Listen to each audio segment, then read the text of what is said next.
Welcome to something special. Welcome to TedX. This TedX event is part of a global conversation that takes place every day in every corner of the world. In schools, in theaters, in workplaces, even in prisons, people gather to hear the best ideas bubbling up in their communities. More than 3,000 TEDx events are held every year in 170 countries. It's a remarkable thing. TEDx events are self-organized under a license from TED, a non-profit organization devoted to discovering and sharing powerful ideas in the form of TED Talks. It's not TED itself, but your local TEDx team of volunteers that has done all the work to put on today's event, including booking all of the speakers. It's this team's ideas, dedication, and time that have made this possible. We really hope today's program sparks an exciting conversation. This is a day for curiosity and for skepticism, for inspiration and for action. The more you enter into it, the more you will take out. And now, on with the show.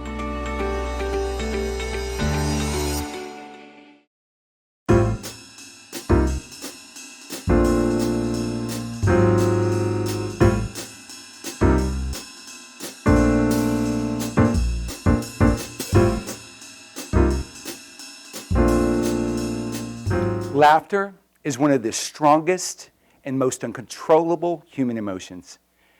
It's written exactly how it sounds.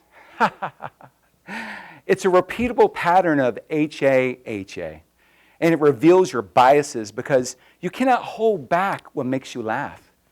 And when an audience does it together, it makes a beautiful sound.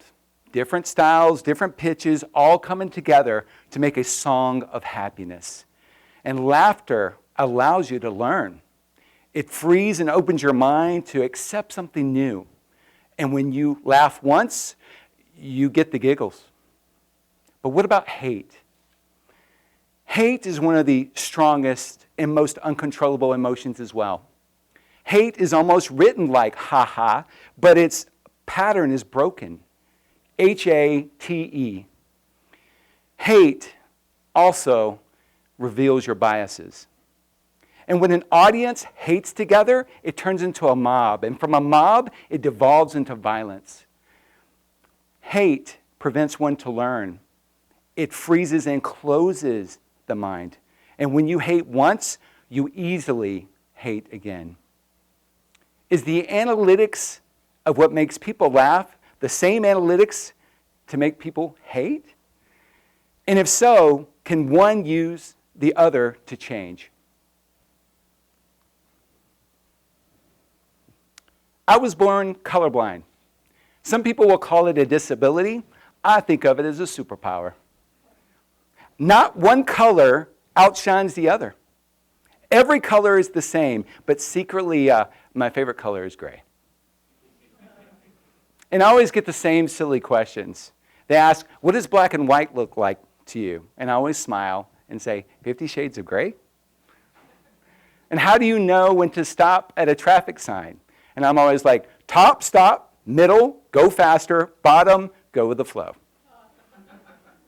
And they also tell me that there's glasses now that you can wear to stop color blindness.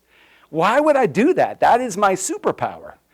And then they say, you know what color frames would you get if you got those glasses? Really? If I got, how would I, anyway, spoiler alert, I will never know. In September of 2008, when I was 35, my job was data science, and I was living in Hong Kong. My boss asked me to travel to Islamabad, Pakistan, to determine how Al-Qaeda would come and attack convoys in Afghanistan. I was excited, but I was terrified. My goal was to look for patterns to protect humans from other humans. My Pakistan coworkers were amazing.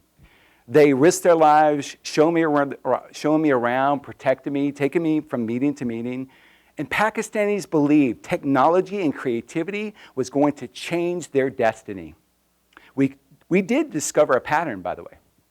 The cost of fruit prices along the convoy route revealed impending attacks.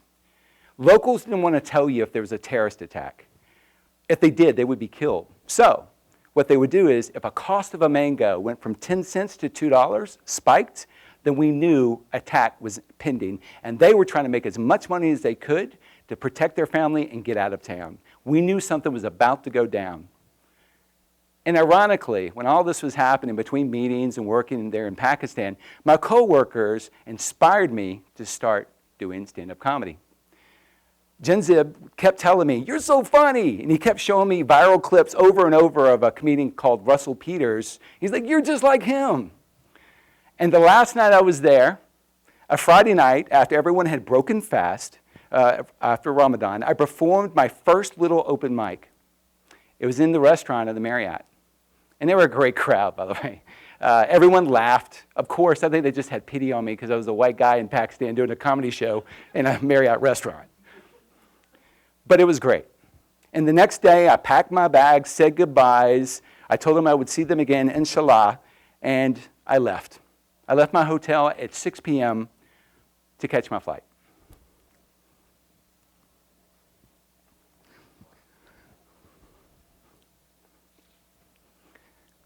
At 8 p.m., the hotel was bombed, killing 63 people. Everyone in the hotel was breaking their fast. The bombing wasn't about me. It was about the invaders. I get it, I'm part of that. But why kill the families that lived in Pakistan? It was their home. The ones that were dead, they believed in the future. The ones that killed them believed in hate. Hate, next to laughter, is an uncontrollable human emotion. Okay, I jumped ahead. Let me give you a little background. I grew up in a rural city in Alabama. I was the only white kid. All my friends were black. And it made me very ashamed of being white. It was a location where they filmed the Oscar-nominated movie Mississippi Burning. After all of the atrocities that my black friends and their families and their grandmothers and their grandparents had endured due to my skin color, in the past of my skin color, that film really brought it out. And the shame became very personal for me. My dad's Piggly Wiggly grocery store is out of frame in nearly every shot of that film.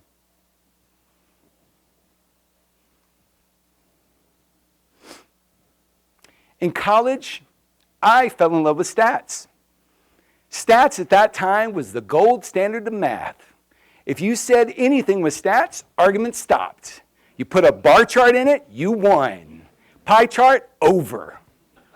The great-great-grandparent to artificial intelligence. And then in 2004, when I was 31, my boss asked me to travel to South Africa in the name of data science. I arrived at OR Tambo International Airport in Joburg at the exact same time that Mandela had arrived, triumphantly saying that they had gotten the World Cup. Let me tell you something. There was some singing, and there was some dancing, and there was some laughing, and there were everybody of all skin colors all coming together. And just think, I was worried prior to arriving here, before I touched down, they would be just like Alabama, divided, shamed, broken. But I hadn't heard of the Truth and Reconciliation trials. The Truth and Reconciliation trials had South Africa allowed those who had attacked and killed those, and basically in a trial setting, was able to talk to their victims and ask them to forgive them, and they would get amnesty. South Africans believed technology and creativity was going to change their destiny, not pain, not hate. And so I fell in love with the Rainbow Nation, and I moved to Cape Town, and I lived there for 2 years.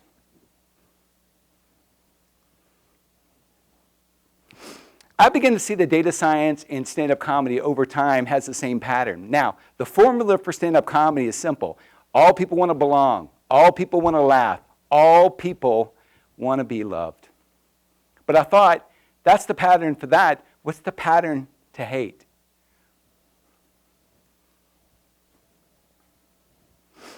Bias. Stand-up comedy without always showcases the comedian's bias. I don't like that. I like this.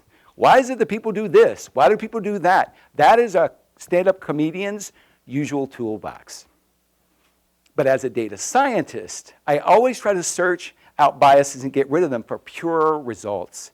I tried to find direct correlations to racism and hate speech by mining multiple data sources, health records, poverty indexes, mortality, prison records. But guess what? All of this data is already kind of peppered with bias. Google searches around racial slurs are almost impossible to patternize. And sometimes the lack of data is the problem.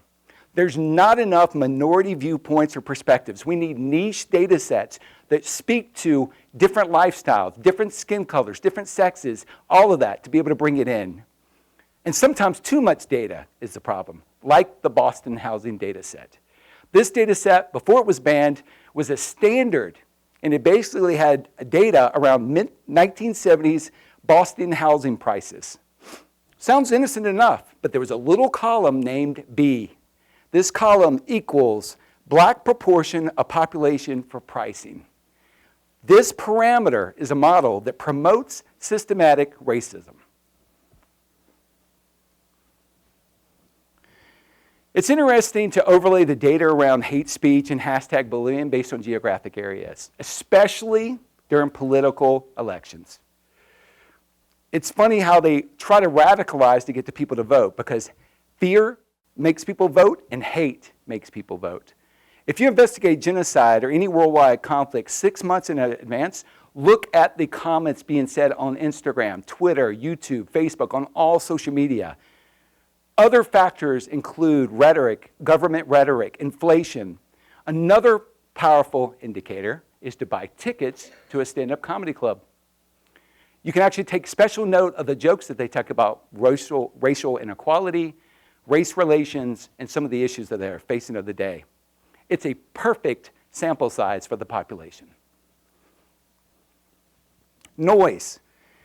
Just note that all hate is not hate. It's hurtful, but it's often created by trolls. Trolls cause this noise. There are people that find it necessary, they think it's fun to create anarchy, to be able to just throw something to the wind, destroy everything.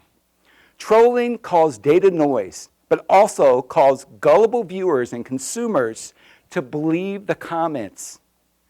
The worry from my perspective as a data scientist is that we could actually flaw machine learning algorithms from this noise, because these algorithms are like newborn babies. They eat and feed off everything, anything. They learn from good data. They learn from bad data. They learn from hate. As humans, though, we can relearn. We can change based on our experiences. We can read a new book. We can watch a new film documentary. We can make a new friend. Machine learning algorithms have difficulty discussing and dismissing past experiences. The aggregate of the past is what creates the now for them. Can we use the analytics of laughter to break the analytics of hate? I'm just going to put it out there. Hypothesis, yes. Yes, we can. How? Make people laugh. What you want to make sure is that laughter is the key to everything. What it allows you to do is, there is no gray when it comes to hate. And until I see my friends again, inshallah. Thank you.